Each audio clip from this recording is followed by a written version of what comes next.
Hello, everyone, and welcome to Winged Victory with Rob and Scott, a podcast by the National Museum of World War II Aviation here in Colorado Springs, Colorado. Welcome to another episode of Winged Victory. Today we're going to be doing something a little bit different. So after having recorded our 15th episode, we decided it was a good time to sit down and get to know our host a little bit. One of the hosts. So today I'm going to be doing the interview, and my partner Rob Gale is going to be the interviewee. Good morning, Rob. And good morning to you, Scott. Another magic day in showbiz. Yeah. So before we start, though, I would like to point out, if you guys go to the end of the episode, we're going to have a nice little snippet on there of the docu-series that we filmed with History's Greatest Aviation, and in conjunction with National Museum World War II Aviation. It's 1 minute, and it is very spectacular, so you'll want to stick around and watch that. You absolutely will want to. So let's dive into it. As you wish. So who is Rob Gale? Where did Rob Gale come from? Well, again, my parents took a weekend in San Francisco. So Yeah. my mom had a plan and she worked it. Yeah. But no, I had as normal a childhood as you can in Southern California. Got the last really good years out of the place, I think. It was orange groves and things like that. Oh yeah, you live down in the good part. I grew up in the high desert. High desert. So it was tumbleweeds, and I lived in Apple Valley, believe it or not, and there were no apples in that valley. I don't know. We used to go up to Ucaipa and places like that. That was farther, southeast. Yeah, but spent a pretty good childhood there, and then came to Colorado with my dad after my folks split up. And he said, "Where'd you grow up?" As much as I have grown up, I guess I grew up out here. Yeah. And it was formative years. Yeah. I mean, my paternal grandmother came out and she said, "Yeah, this is real man's country." And it was in those days. Of course, now it's very much like California. In some places, out here. Yes. Some places, not so much. But when I was a kid, World War II was 20 years past, and this was when the TV westerns transitioned into World War II stuff. Mm-hmm. I grew up watching Combat and other TV series, and we were all fascinated by it. It was all around us, as we've mentioned when we talked to your dad and stuff like that. Talking to Bill Dude, there's a P-38 sitting at the bracket, and seeing air shows and things like that. My best friend's dad had been a Navy instructor pilot, and I mean, part of it was, what did your dad do in the war? Yeah, kind of a thing. Uh-huh. And I tell people, I've been reading about World War II since I could read. And with my family having always been in the service, I'm the first one to actually get a retirement out of it. They do their bit, serve during the war, and then they get out and be done. Yeah. Although in the case of my uncle, he thought he was done, and after World War II, and got snagged back for Korea. And so, I was always interested in that.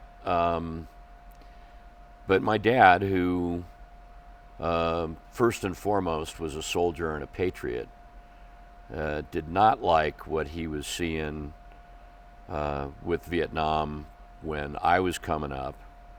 I actually came home and said, "Hey, 19, 20, 20 and a high school diploma, they'll send you to helicopter school." And he said, "Bad idea. Don't do it." Really? And, my dad was the smartest guy I've ever known, and a soldier and a pilot. He knew what he was talking about. But I got to say, the first time I strapped into a Huey and went into ground effect, I thought, Man, if I'd have lived. Maybe my old man wasn't so right on this one. Well, no, I said if I'd have lived. Yeah. You know, he said you'll get to Vietnam with 50 hours in your logbook and fly into a mountainside, and there were guys that did that. Yeah. So, but I was still flirting around with the military, and you know, I was going to college, doing just whatever major would allow me to take more history classes. So before we get into all that, what was your dad's role in the military? What did he? My dad, When did he serve? What did my he do? dad enlisted in January of 1945, the day he graduated from high school. So he was in an Army uniform, studying Japanese. The Nagasaki bomb was his 18th birthday present. Oh wow. So he, you know, was in the Army and wound up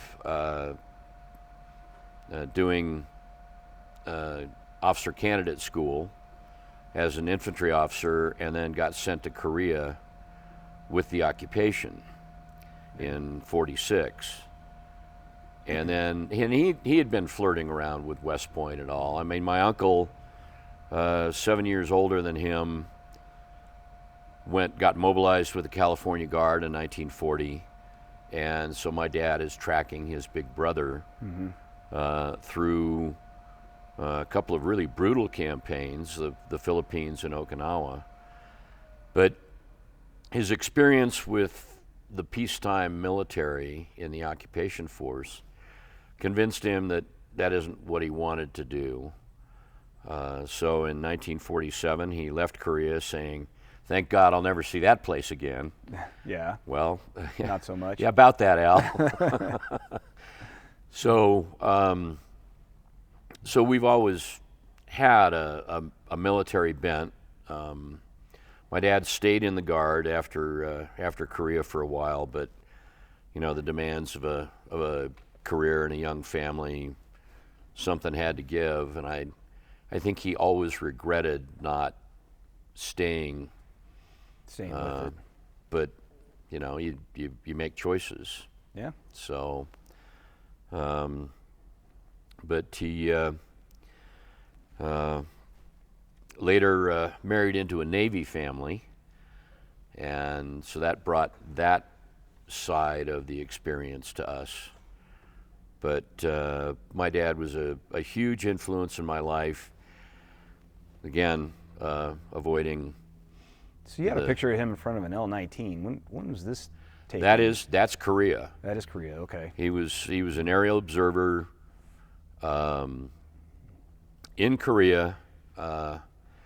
He had fortunately for him, as he said, being commissioned infantry, when he went back to Caltech for double E. Wow. Yeah, smartest guy I've ever known. Yeah, you said he was intelligent. He was running out of money, so he affiliated with the California Guard and happened to affiliate with an artillery unit instead of infantry. And he credits that with saving his life, because there were guys he went to OCS with who got recalled as infantry platoon commanders and didn't make it. So he's flying above the lines, calling artillery fire on the Chinese, and then came home and went back to college. Started a family. Well, yeah, I actually attended his graduation from Caltech in vitro. Yeah. What? That doesn't happen. Yeah, well, but So then we fast forward to 18, 19-year-old Rob, and he's doing college, and yeah. Now what?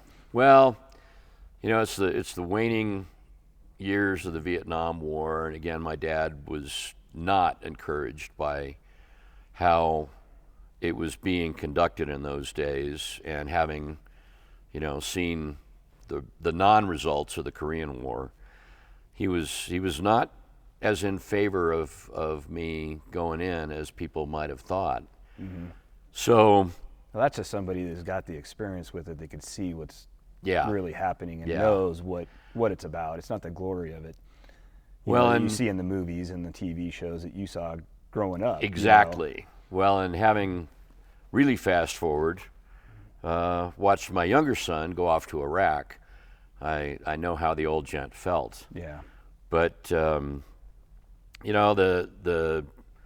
last draft lottery was coming up. My number was 52, and they said, "Don't worry, we're only taking 60." Oh, wait a second. And it's midterms, and just broke up with the love of my life, and the Foreign Legion didn't have an office in Littleton, but the Marine Corps did. Yeah. So and a college friend of mine sort of nudged me into it. He had been an enlisted Marine and was in an officer program, and he finally called me on the phone and said, "You going to join my Marine Corps or not?" "Yeah, I'm on my way." Wow. And so a few days later, I broke the news to my I was dad. going to say, how'd the old man take that? He was not happy, and it turned out for a couple of reasons. As I said, my uncle was an Army infantry officer in the Okinawa campaign, and there was some bad blood between the Marines and the Army. And then I found out that the only casualty my dad's unit suffered in Korea was friendly fire from Marine Corsairs. Oh, really? So they were not. Not on good terms. My with each grandmother, the Who, aren't they part of the Navy? And so, yeah, instead of going back to school next fall, I'm going to a place called Paris Island. And the end product sold them.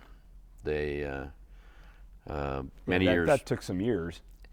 It did. So there's it did. Having just celebrated Thanksgiving here, I imagine that there's some of those Thanksgiving dinners were a little rough. Well, until you're able to sell them on it. But some years later, I was down in Yorktown, Virginia, and picked him up. And this gal I was dating at the time turned around and said, "What's Rob done that you're really proud of?" And I thought, well, this is going to be interesting. And my dad said, made it through Marine Corps boot camp. And this was years after. So, yeah, he was pleased with the end product. Staff Sergeant Allen did me a solid. Yeah. But and I went back to college and got married and was doing active duty as a reservist when the Marine Officer Selection Office called up and said, "Sergeant, we understand you have your degree." "Yes, sir." "Come down and see us." "Aye, aye, sir." Yeah. However, the one issue I always had with the Marine Corps is I really was never a very good runner. And as we're talking, he said, "Well, there's no point sending you to Quantico." He said, "How about the Army? How about the Navy?" Because, as I said, my dad had married into a Navy family. My stepmom's dad was a destroyer skipper in the Solomons the really ugly, ugly battles. Yeah, those night battles, and conducted himself well enough that he was awarded not one but 2 Navy Crosses. Wow. So this is the guy I'm looking at, and I'm figuring, well, okay, the Navy, and I'll be a destroyerman like OG.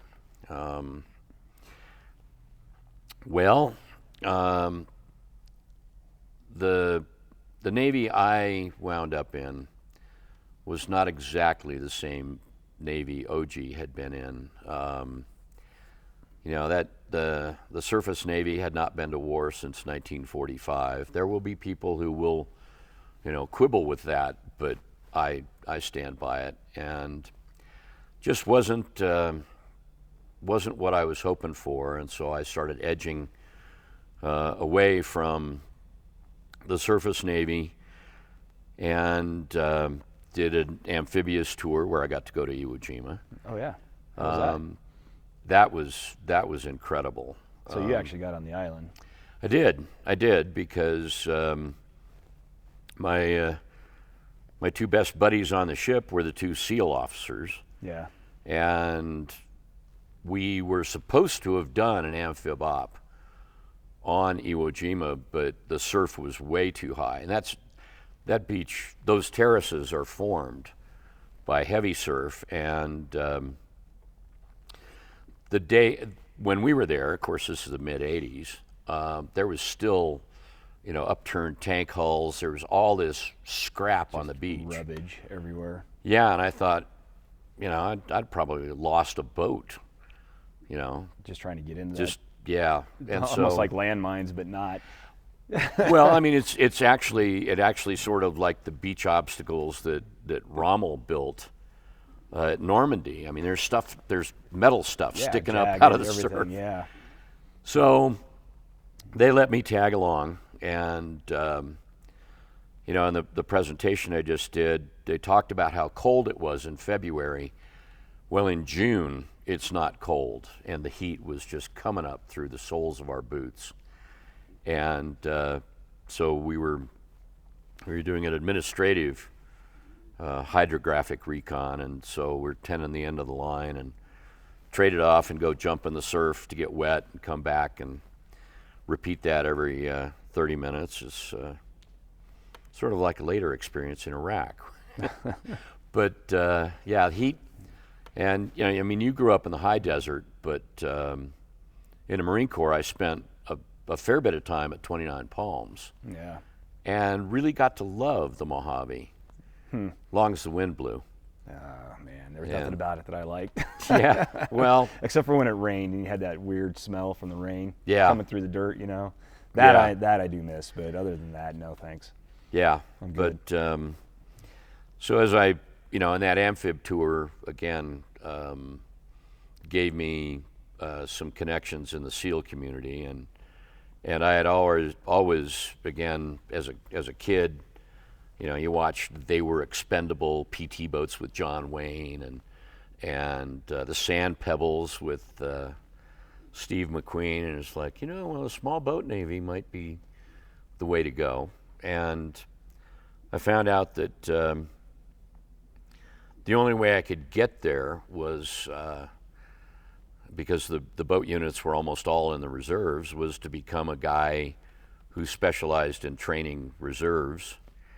And it's like, okay, if that's what I got to do, that's what I got to do. And I finally did get to Special Boat Unit 11 at Mare Island in the Bay Area, and we were operating the old Vietnam River Patrol boats. Really? And that was fun. Huh. That was really fun. They'd give me two boats and 9 or 10 of the best enlisted guys you ever see and say, off you go.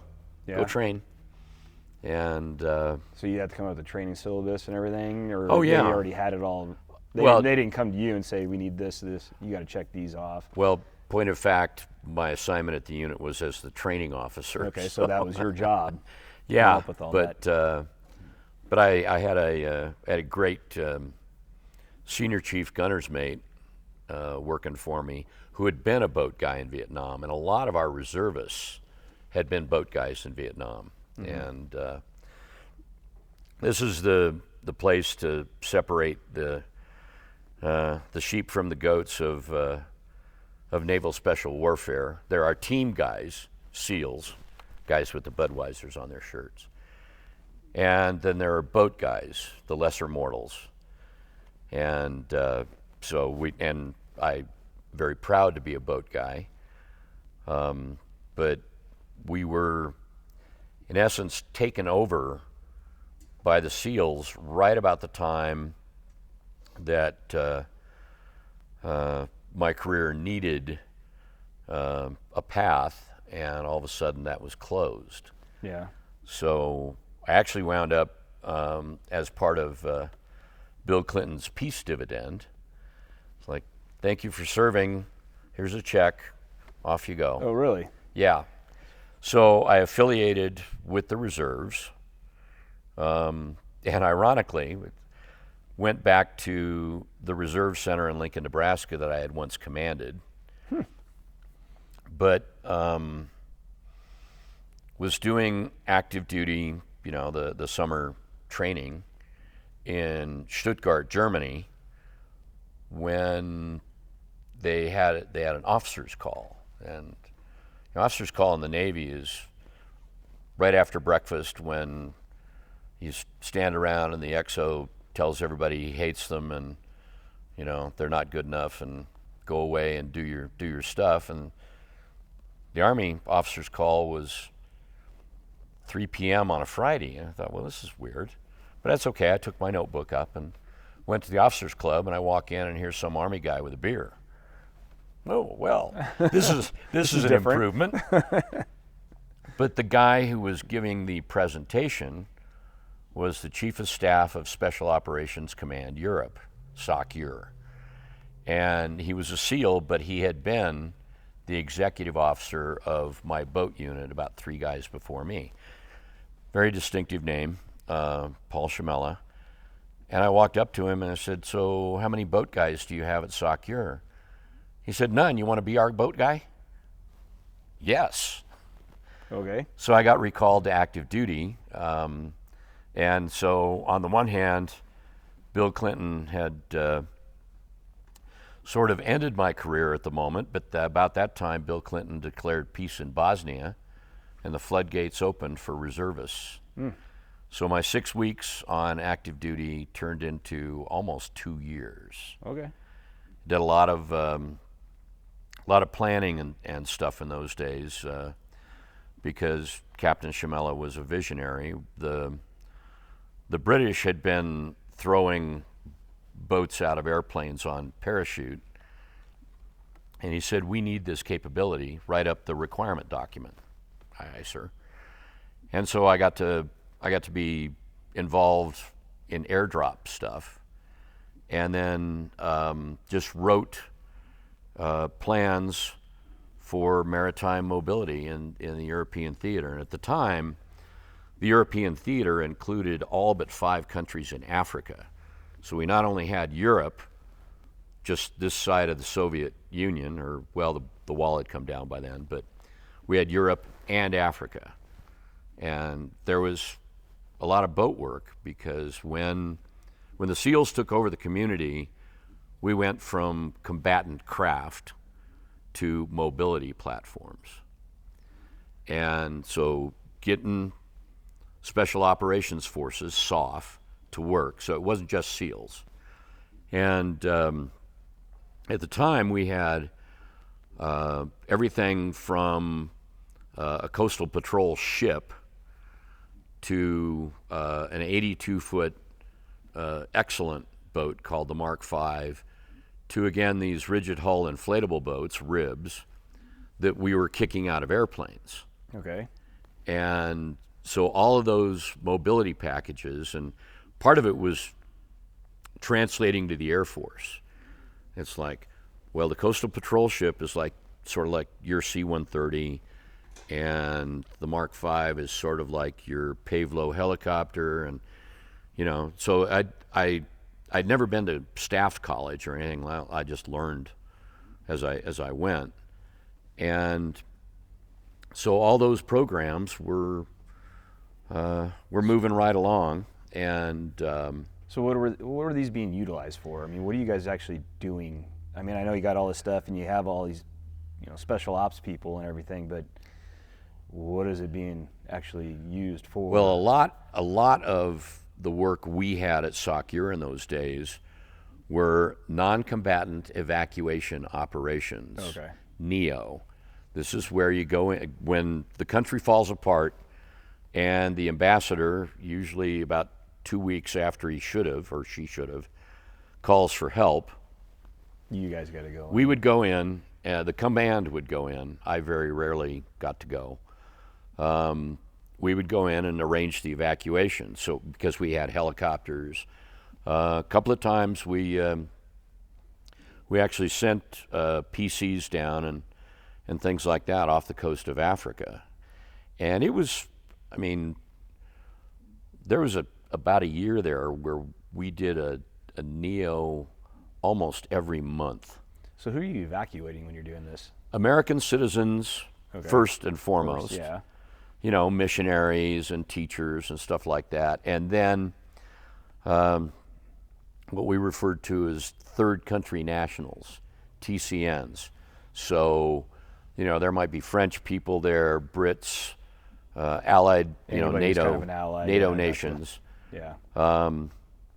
And so That's quite an extensive operation then. You're not talking 10 people evacuating. no, you're talking hundreds. Well, not thousands, but hundreds. Still, that's quite a bit for Yeah. boats and helicopters, and Well, and it's this quite is an operation. Well, this is a time and a place where, you know, it's scary enough that the State Department says we got to go, and they Yeah. hate. And what countries are we admitting that. talking about? Let's see.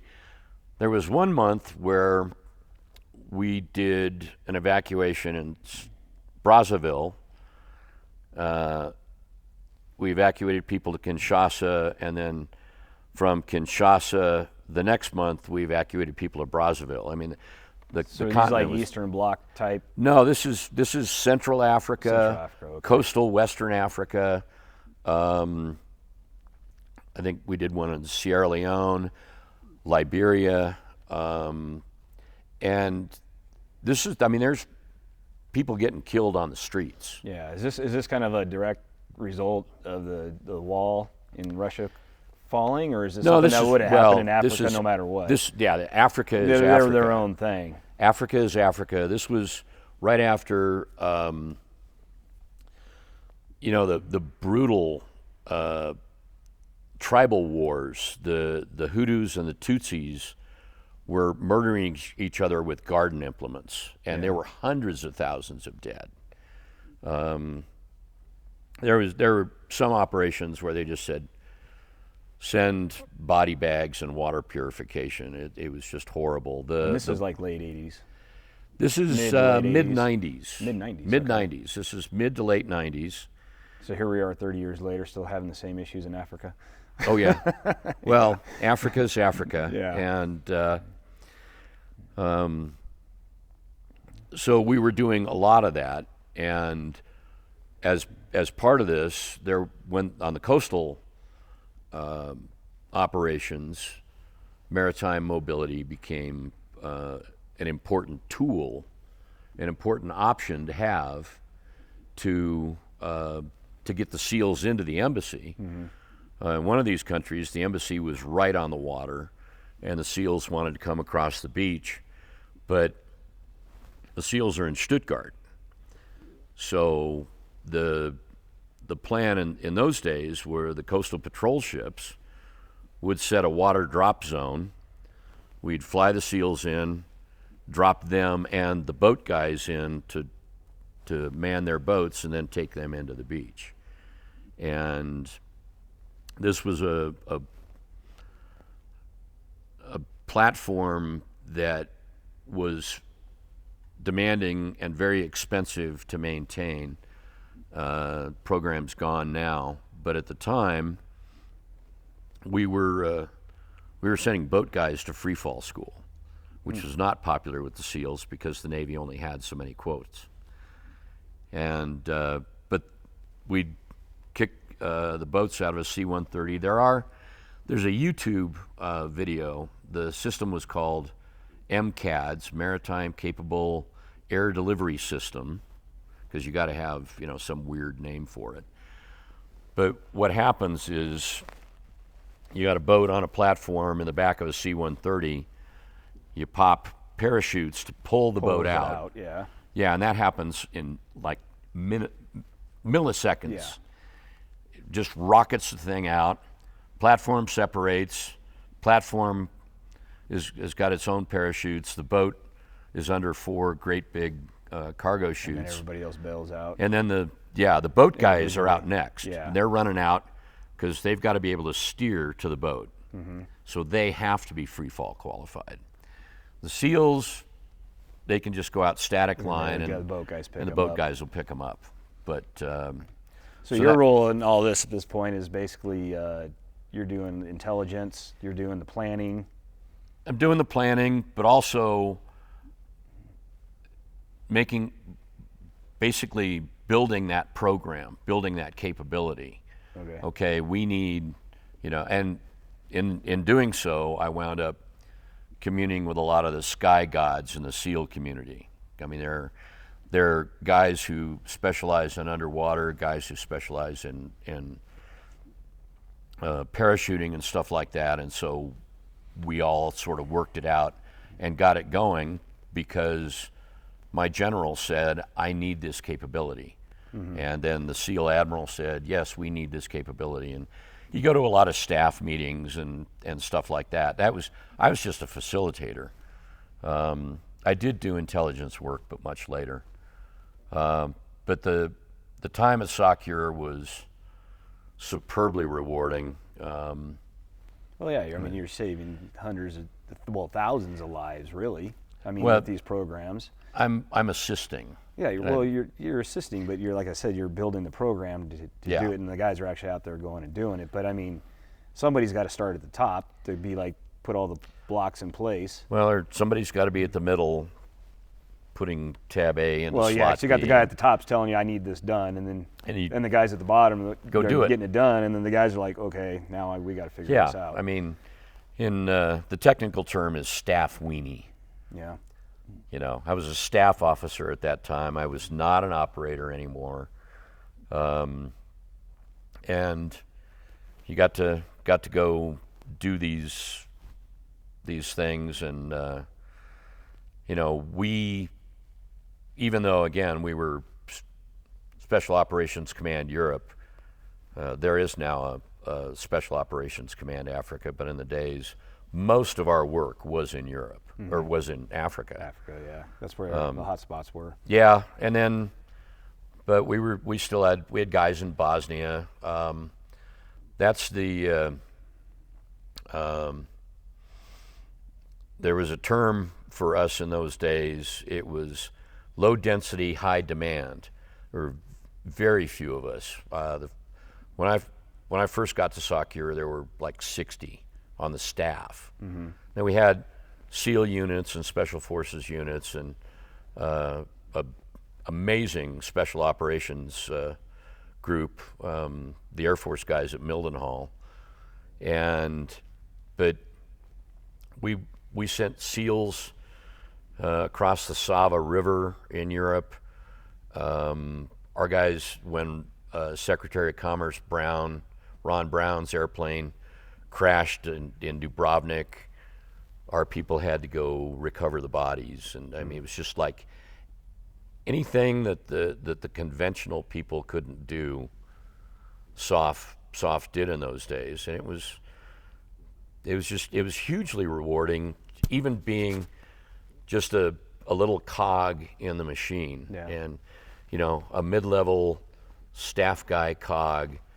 Remember the general blew out for an operation. And as ever, I was back in the command center. It's not a question of being a bridesmaid instead of a bride. I was kind of like the homely cousin with the guest book. But the general said, you keep those guys off my back. Aye, sir. And so I would filter the phone calls from back in the States. Hey, no. Yeah. The White House, no. The White House is a building. You're some coked up 25-year-old staffer, just go away. Leave me alone. And that was actually one of my bigger achievements was keeping. So I got it. Like on an operational level, if you guys, say a country's falling, you get that call from the prime minister or whatever. From that call till when you're actually boots on the ground pulling people out, what are we talking time frame? Well, you're talking hours. So you before the advance element gets there. Yeah.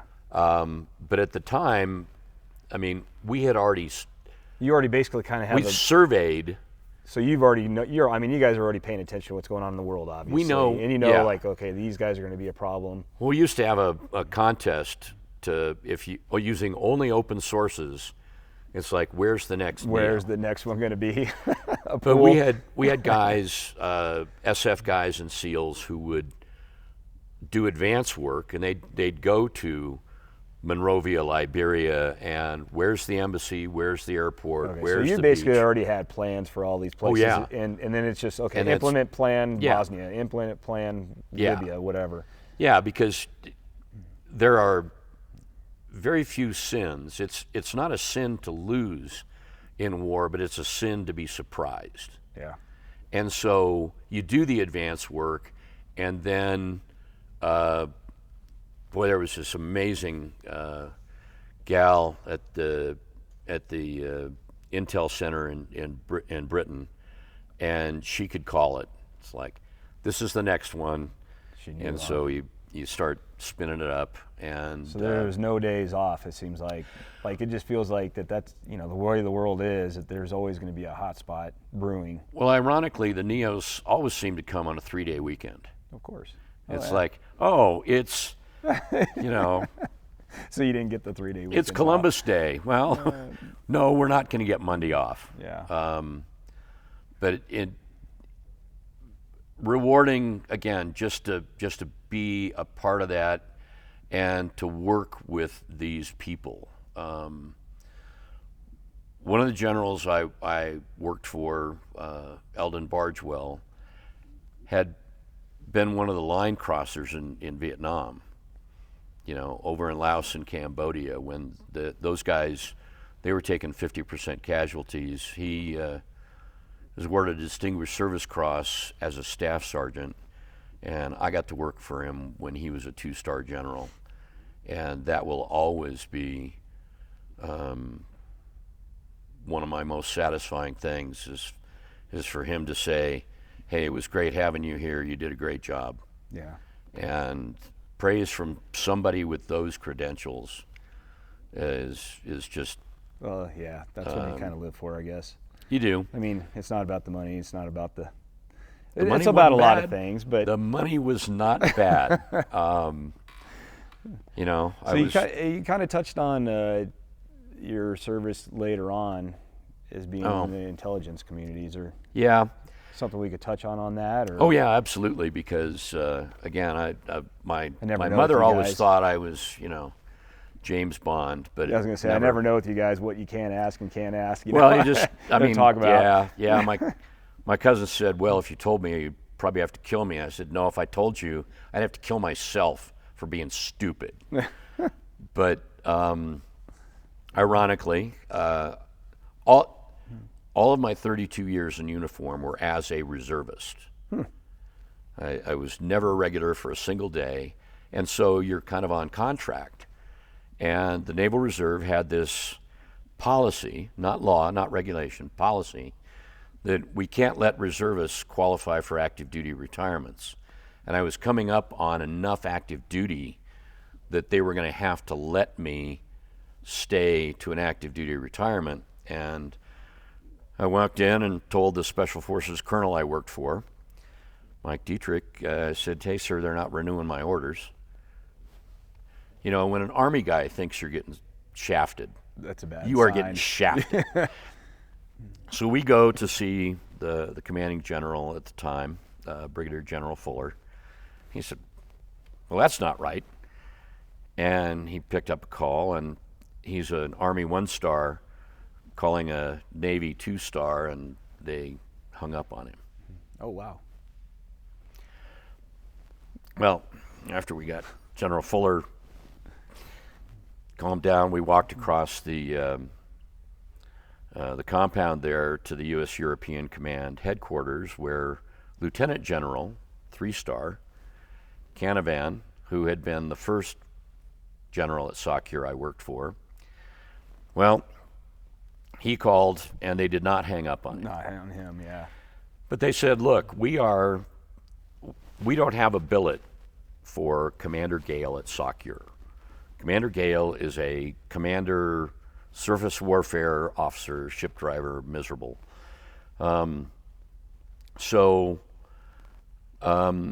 Here's the deal.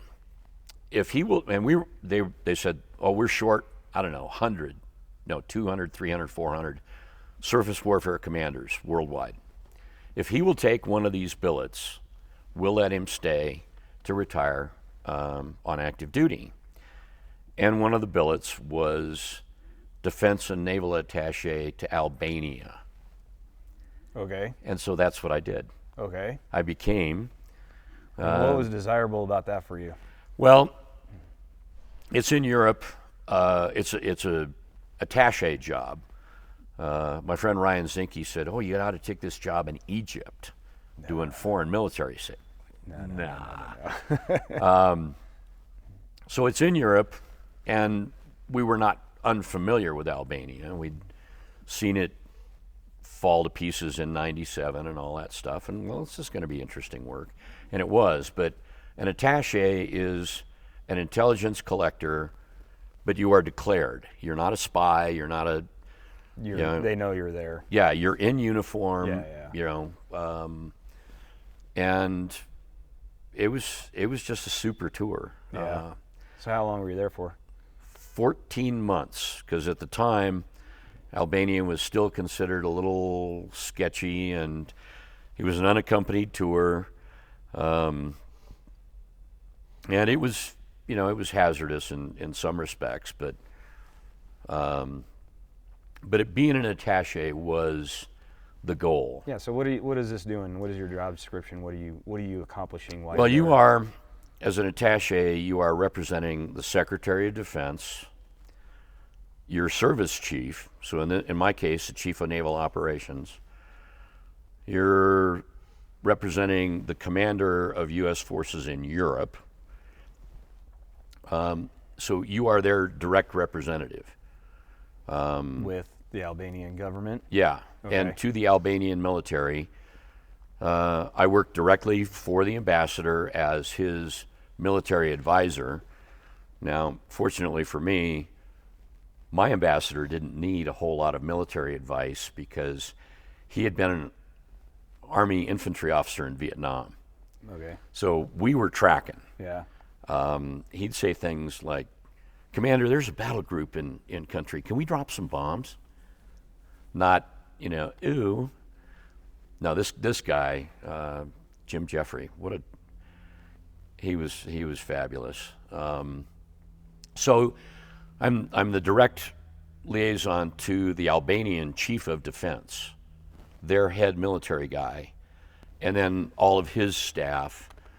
So, for the layman, me, what are you doing when you're conferring with them? Are they asking you for permission to do things? Or are you telling them that we don't, as the United States, we don't want you doing this, and this? Well, you may or are do you that. just kind of collecting intelligence? Well, as to you're observing. observing. I mean, they and of course the Albania is one of the most pro-American countries on the face of the earth. They love the United States, and they took me around. They showed me everything. Hey, you want to go ride on one of our minesweepers? The one thing I passed on was, do you want to ride in a 2-seat MiG-15 or 17?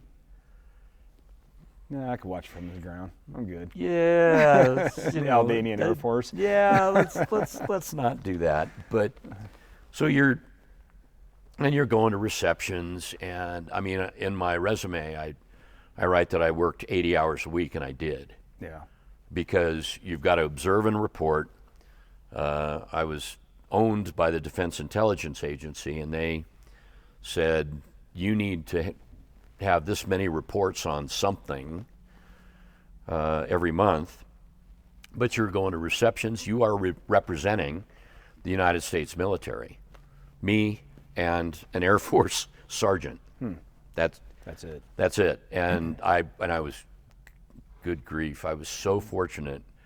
When I got there, I had a Air Force Chief Master Sergeant, most senior enlisted guy, senior enlisted rank in the Air Force, on his third embassy.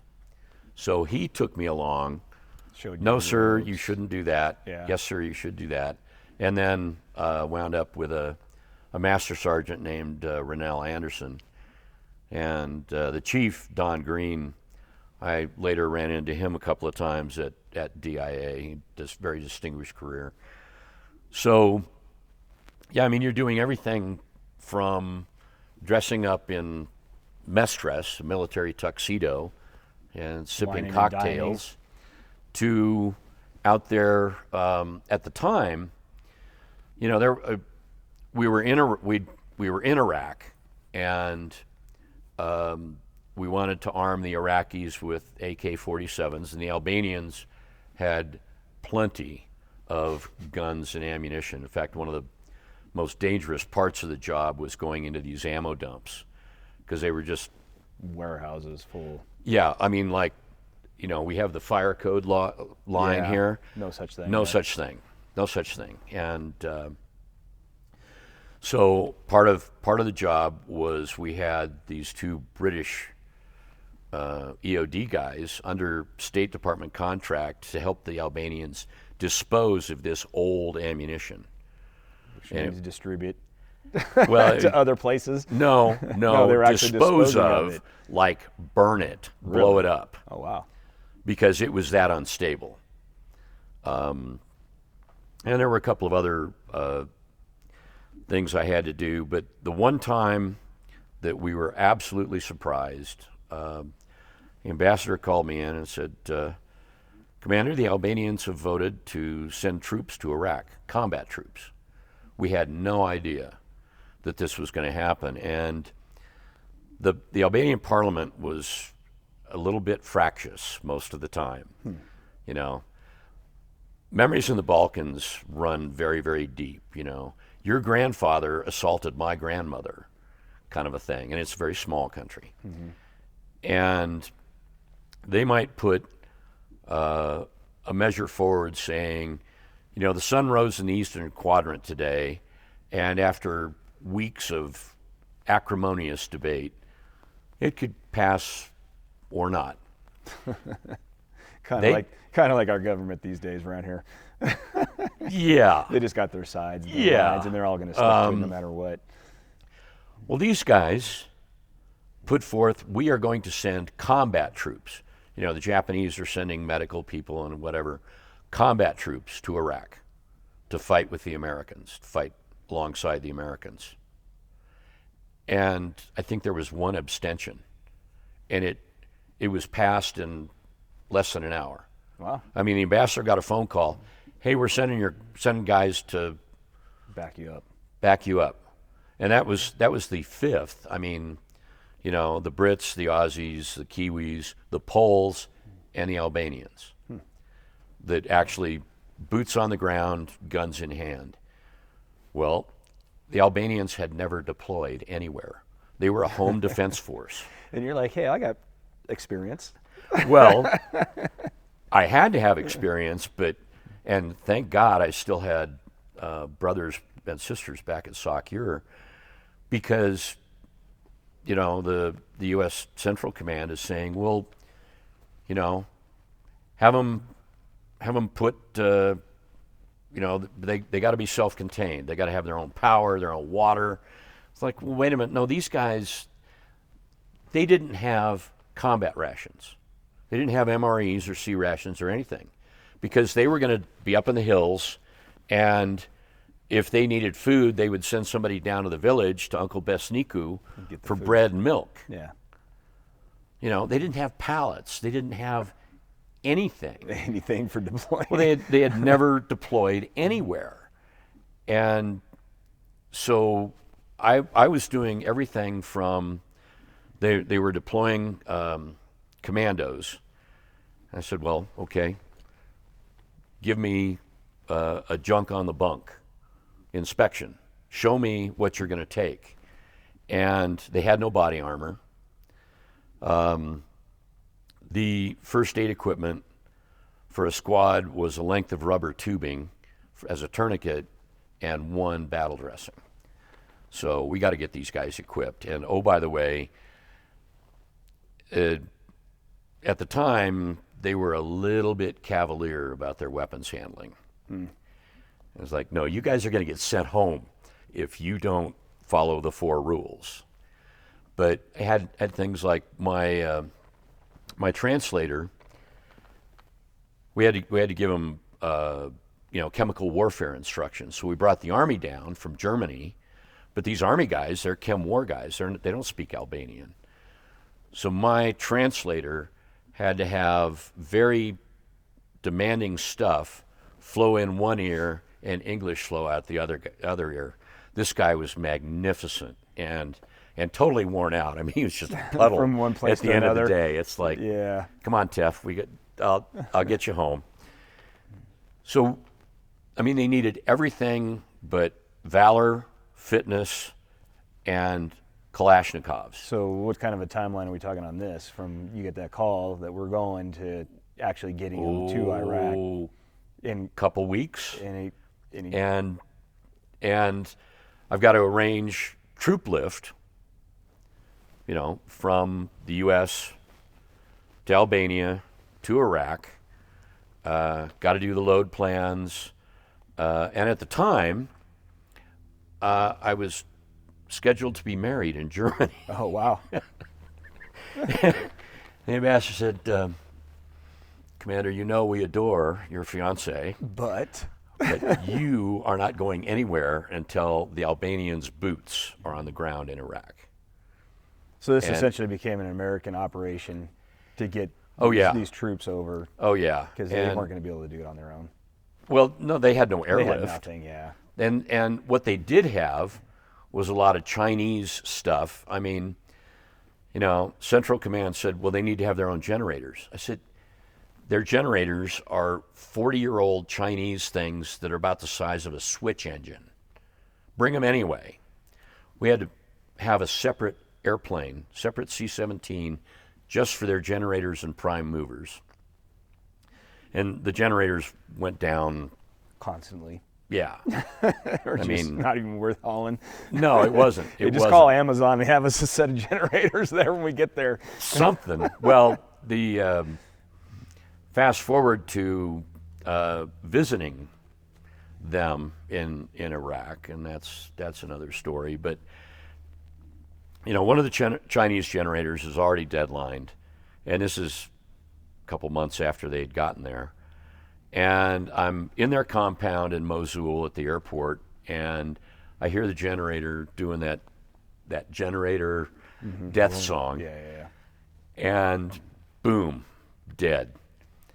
And so I walk around, and here's an Albanian commando sergeant hooking up a great big cable up over the berm under the wire to a power pole in Mosul. And he said, stealing power, just like at home. Because that at the time was very much an Albanian sport. Oh, yeah. Was steal power from your neighbor. Yeah. But so we, and this is a big deal. So I have the Minister of Defense there, Chief of Defense, the Minister of Transportation, because it's his airport that we're closing down. His international airport is closed for the day. So we can get these commandos in a C-5 and a C-17 and onto Iraq. Well, I got a phone call. Yeah, hey, we're not coming. What? Yeah, we got overflight problems with Italy. What? So I get to go to the Minister of Defense and Minister of Transportation saying, this is a real good dress rehearsal. We're going to do it again tomorrow. Oh, wow. Everybody go home. Families, dignitaries, everybody. Well, then I, go back to the ambassador. Well, sir, minor problem. So I got a call at midnight the next day. We're not coming today either. Why not? Well, we don't have security for the airport. I said, you mean you're talking a couple of Air Force kids with M16s, right? Yeah. My sergeant and I will be there with long guns. Send the bloody airplanes. Well, they did. And so we got them off to Iraq. And I got to go home, go to Germany, and get married just in time. And so some months later, and this was a big deal. We had Secretary of State Powell show up in Albania. We had Secretary of Defense Rumsfeld visit Albania. And these and fortunately I didn't have to do anything for Sec State, but when Secretary Rumsfeld came, guess who makes all the arrangements and schmoozes, and then also got General Chizimi, the Albanian Chief of Defense, was sponsored over here to visit the Chairman of Joint Chiefs. So another kind of big deal, Rob's the bag handler. I remember bringing the Minister of Defense over too, and so it's. So how much longer did you serve after this? They said, we got a deal for you. You're going to NATO and Portugal. Pretty good. But rather than go into the rationale and talk bad about the job, or NATO guys are great to have coffee with. They send the best of their best because they don't have any really more advanced commands. But, well, I've already been on record and been disciplined for talking bad about how the Portuguese drive. Okay. And I had some exciting times in driving in Albania. I'd been to excellent driving schools. Thank you, DIA. But I came home one day and I said to Tammy, I said, if we stay here, one of us is going to get killed on the highway. I said, we got to go. I was eligible for retirement, so I retired. And that was it. So bad drivers, this is what got you out of the service finally. Yeah, and not getting shot at, not dealing with dignitaries. I never got shot at. I know, but that's what I'm saying. You never got shot at or anything. Not intentionally. That's pretty funny. There were a couple of to whom it may concerns, but and so then when ironically, was this when you did retire. When did you retire? August 1st, 2005. But I retired in Stuttgart. Okay. Because we'd gone up to see friends. We don't know what we're going to do, and a friend of mine says, "Well, the command's hiring." What? So they offered me two jobs. They offered me the deputy plans and policy, or they offered me a lower graded civilian slot in Intel, and I had just been doing quasi Intel work, and so I went back to SOCUR for my third tour as a civilian, and stayed there for 3 years until we had to come back to the States. Older parents needing us, and we needed to be back in the States. So how did you end up in Colorado Springs and at the museum? Well, we ended up in Colorado Springs because my bride Tammy was an Army civilian, had an offer at Fort Carson. Like, cool. I had to finish a 6-month assignment, some task force at CIA, which I won't talk about. Okay. Before I could get here, and I wound up getting a job at Northcom, and one day I was driving home from work, a pair of Airedales in the back of the truck, and I see this Corsair on final, this Jim Tobel. And I bet you I know where he's going. And at the time, we were only over in those two hangars, and left the dogs in the back of the truck and came through the door, and there's Sandra McLaughlin at the front desk. I said, "You guys have a Corsair coming in?" "Yeah, you want to go see?" Yes. Bing. Hooked. That was that. That is that. I mean, this is what's keeping me in Colorado Springs. Yeah. Well, that's what's keeping me here too. Yeah. Because otherwise I'd be on a warm beach somewhere, especially during this time of year. Well, as you know, we have alternate domiciles, neither of which are at warm beaches. Yeah, they're not. But now this place, and this podcast has just added, and people like Mary Kaminsky. No, I mean the people here are just amazing. So when did you start volunteering? 19. 2019. Yeah. I had applied to be a docent, but the first call I got was for security at the air show in 2019. And then... and that didn't run you off. That's amazing. No.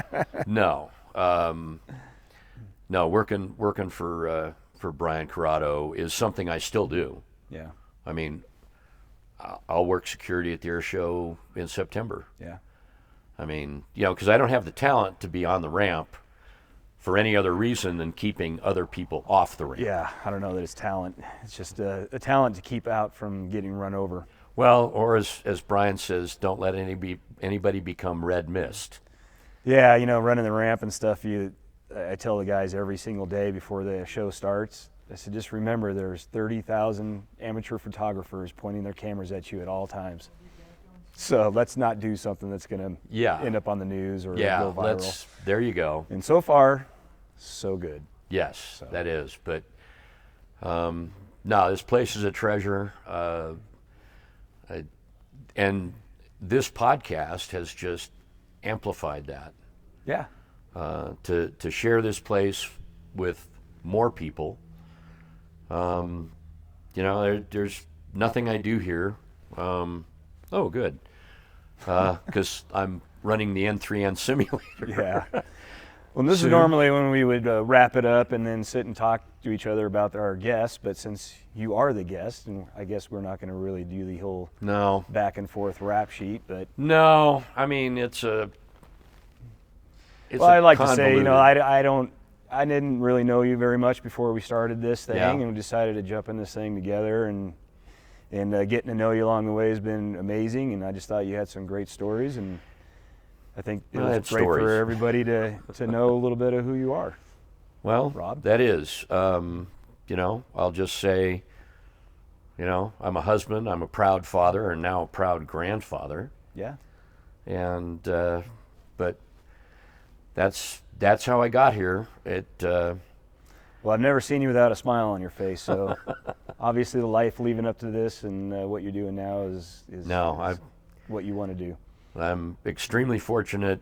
I have been extremely fortunate all along the way. I mean, I think of a lot of people who took good care of me, pushed me a little bit, but at the end, having been told I did okay in various places has been the reward.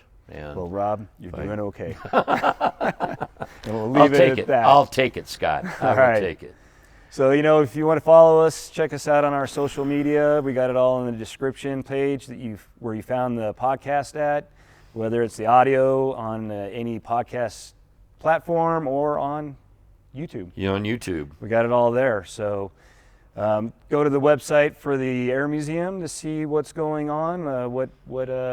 I don't know. We got different programs going on every month. We have our friend Ashby giving a presentation on the Battle of Lady Gulf on the 13th of December. Well, hopefully this airs before then. But we'll see. I don't know. We can keep it in reserve. All right. Well, for my partner Rob Gale, for William Stephenson behind the cameras, and myself, Scott Clares, stay safe out there.